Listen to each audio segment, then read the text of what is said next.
Hi, welcome to another episode of ColdFusion. Last episode, we took a deep dive into the emerging battle for AI supremacy between Google and OpenAI, with Microsoft's backing. Just a couple of days later, both Microsoft and Google came out with their announcements. It's just crazy how fast things are moving. So how did each company go with their announcements?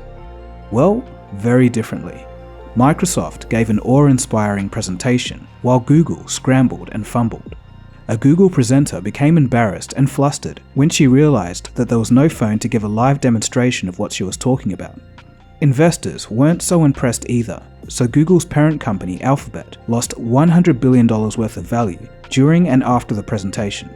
So, sit back, relax, and enjoy the show as we take a look at the biggest war in technology in a very long time.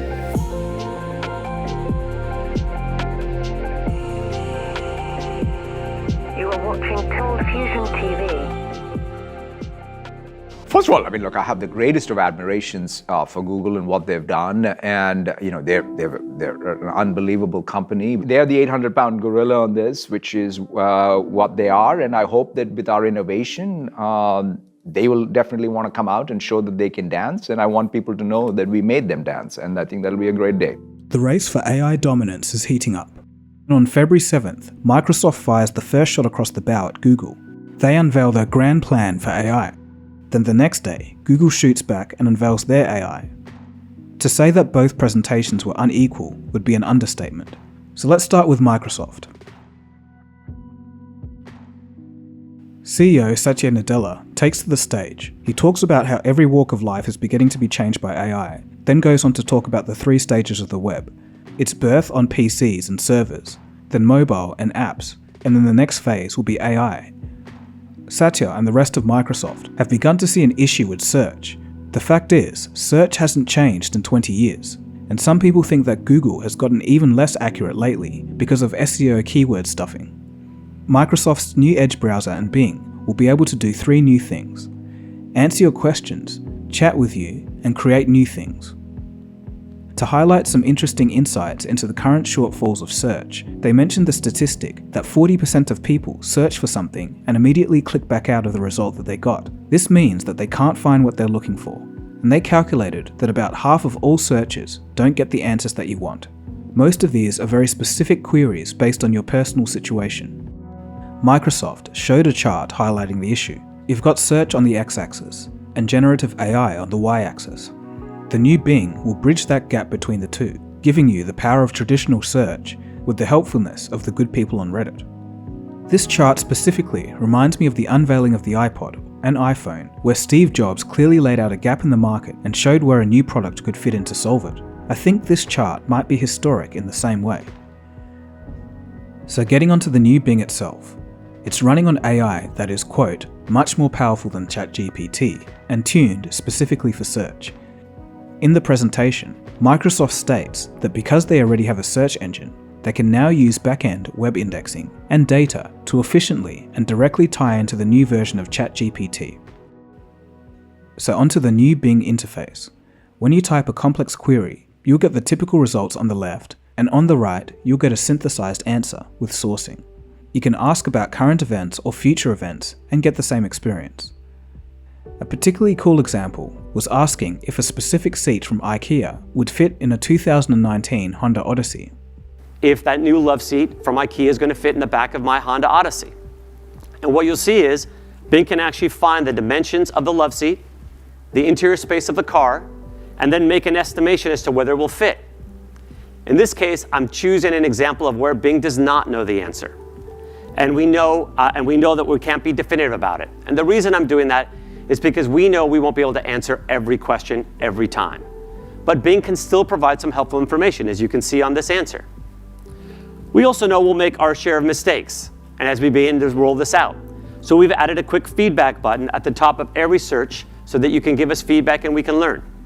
But this was just the beginning. The main feature was the new chat section. Think of this as search with your own personal helper to help you refine your query until you get exactly what you're looking for. This comes in handy for activities like trip planning and shopping research. Let's start with shopping. So I'm going to look for a 65-inch TV. We give you a good set of answers, but now I want to refine this query. So I can do that by going to chat. Now I can either swipe up with my fingers or look up here at the top of the screen. We have now a new chat scope. And with that, with one click, you are now into chat. Look how beautiful that is. Search to chat, just so seamless. So you can just talk to it. You can just ask for it. So in this case, let's say I'm gonna ask for a gaming optimized TV. All I have to say is, which of these are best for gaming? And we remember all of the context. Since we know you're asking about gaming TVs, we pull out, oh, this one has a game optimizer, this has game mode, and so we make that really helpful. I'm on a budget. I'll ask it to adjust it for which one of these is the cheapest. Here, I didn't know you could get a flat screen for under $500, but that's a good deal there on Bing if you're looking for a TV. Engadget elaborates a bit more about how the experience was. Basically, think of this layout as the physical manifestation of what Microsoft is calling your AI co-pilot. In here, you're encouraged to be way more conversational than you would be with, say, Bing's regular search bar or even a Google search. So after you get your initial round of answers from Bing, you can follow up with questions without every little bit of the keywords or context that you provided earlier, and the system will still know what it is that you're talking about. In fact, it'll keep all the context until you hit that sweep or the broom icon to the left of the input field to start a new topic and clean the slate altogether. So Microsoft has also added AI into their Edge browser.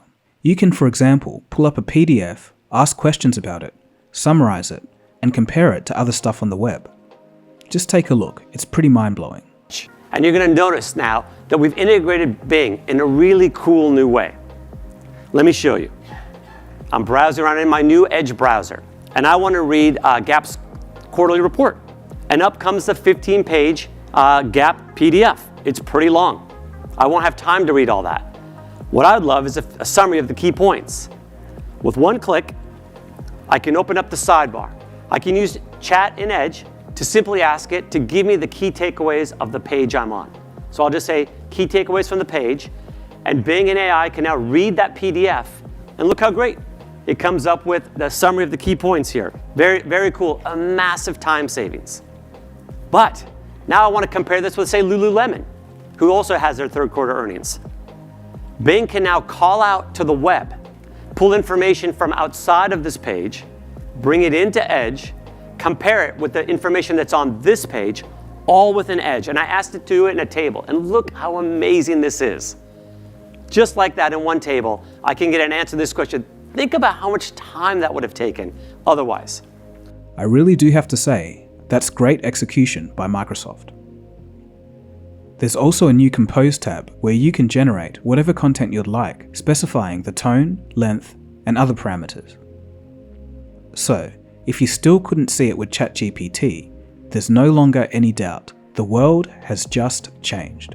It's the summation of human knowledge squeezed into an AI, or at least the start of that process. Just stop and think about that. We're living through history. So, what was Google's answer? Unfortunately for Google, everything got off to a horrendous start. Google's new, highly touted AI chatbot Bard has already made a boo-boo. The very first advertisement for Google's Bard showcased it giving a wrong answer. After Fortune reported on the incident, Alphabet's share price began to slide. In the ad, Bard is given the prompt, quote, "What new discoveries from the James Webb Space Telescope can I tell my 9-year-old about?" Bard responds with a number of answers, including one suggesting the JWST was used to take the very first pictures of a planet outside the Earth's solar system, or exoplanets. This is inaccurate.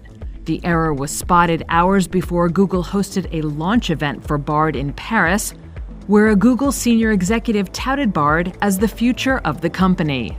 Shares of Google parent Alphabet were down more than 7% in early trading Wednesday, outpacing declines in the broader S&P 500. The event was very disappointing.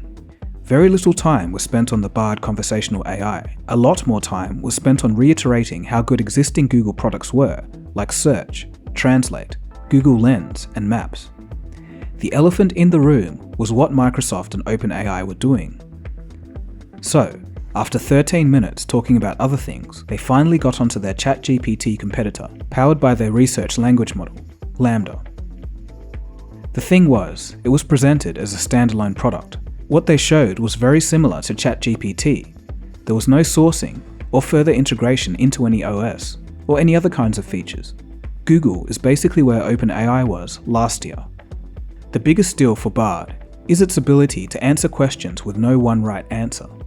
Google calls this Nora, and here's an example. But for many questions, there's no one right answer, what we call Nora queries. Questions like, what are the best constellations to look for when stargazing?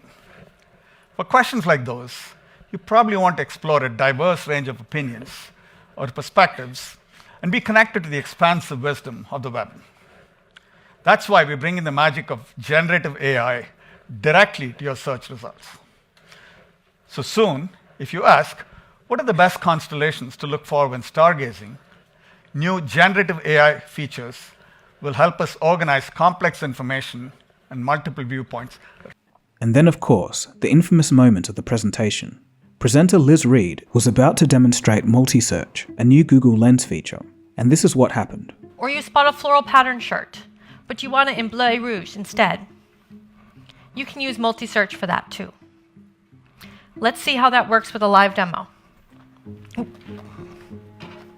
We are missing the phone. We will have to. Okay, we're gonna move on. We can't find the phone. It was the most embarrassing incident in a tech presentation since Steve Jobs' Wi-Fi wouldn't connect back in 2010. Our networks in here are always unpredictable, so I have no idea what we're going to find. They are slow today. You know, you could help me out if you're on Wi-Fi, if you could just get off. I'd appreciate it. And it couldn't have come at a worse time for Google. Aside from this, there wasn't much else, and then the presentation just moved on to Google Maps. Overall, the Google presenters seemed flat, and also, the live stream's comments were turned off, very unusual for a Google event. So the event didn't provide any groundbreaking information, or much information at all for that matter. It only signaled that Google probably isn't prepared and doesn't have a solid plan yet, or they would have showed it. In my opinion, they just shouldn't have done the event. As mentioned, $100 billion of stock value was lost due to their poor performance. Of course, markets are volatile and it's probably going to bounce back, but it is an indication of what investors immediately thought. Google, no doubt, will probably regroup and figure something out. There just isn't really another choice for the company. Satya seems genuinely very calm, cool, and collected about the whole thing. The most profitable, large software business is search. So I look at this and say, look, I just have to earn one user at a time, an incremental GM. I've never, ever felt this liberated in terms of opportunity in the days ahead. So I'm very excited about innovating, meeting the needs, knowing that the search category is the most profitable and large category. Just on Windows, Google makes more money on Windows than all of Microsoft. So that alone should sort of give us the impetus to really go after this. There's a great interview by the Wall Street Journal where he behaves like he's just stumbled across a gold mine, and I don't blame him. We're grounded in the fact that, Google dominates this space. I feel like a new race is starting with a complete new platform technology. I'm excited for the users to have choice finally and a real competitive race out there. How are you thinking about monetizing this? The last time I checked, search was the most profitable category there is on planet Earth. So therefore, all I need is a few more users and someone else that I'm competing in has to keep all of their users and all of their gross margin. I'm looking forward to that. Our intent is to do that, which is to put stuff out there with safety, but at the same time realizing that we are going to have to think about safety as an ongoing responsibility, not a one-time responsibility. There's a lot of fear that AI is going to take our jobs, replace us. Is that unfounded? And how do you think about tools like Bing now and how we use it in the job market? I think of this as at the foundational level going to help us do our jobs better, reduce some of the drudgery in some of our jobs, whether it's in coding or in writing or in automating a workflow or searching for information. So at the fundamental level, I think we need a productivity boost. I feel it'll create more jobs. The barriers to knowledge work will come down. So I mean, the unintended consequences around labor market shifts are always something we need to be mindful of, but I don't subscribe to this zero sum or one lump of labor fallacy. And I think that we're going to have new jobs get created and more job opportunities. What about this guy? Does Clippy haunt your dreams? Not really. It's probably the thing that was the most fun character Microsoft introduced, which, think about it, right? We have been on a 30-year journey to perfect it. So I'm excited to be here in 2023 launching Bing with AI. So one of the key things in this story is that Microsoft has little to lose, but Google has everything to lose. Satya told the Financial Times that search has changed forever and Google has to defend their entire market share. So what about the wider discussion? What about the jobs that will be replaced? Website content makers may fret. AI may have taken a lot from their businesses. It will also be interesting to see how publishers and content owners react to this. The chat answers are more advanced than the simple query answers that we see in search engines today, and it's clear that people will click on links less, even if Bing is clearly sourcing information here. There's about 1 billion questions that can be raised from this moment in history. Will there be lawsuits from news sites overusing their content? What about political bias and censorship? What about all the unintended consequences? Time will only tell. I can only hope that the benefits outweigh the risks. And on the bright side, it's obvious to see that there is a large benefit here. I think the next wave to excite everyone would be an audio version of this. A smart AI assistant that has actually good voice synthesis. That's the next step. I actually briefly mentioned this idea a few weeks ago on the Through the Web podcast, so check it out if you haven't already.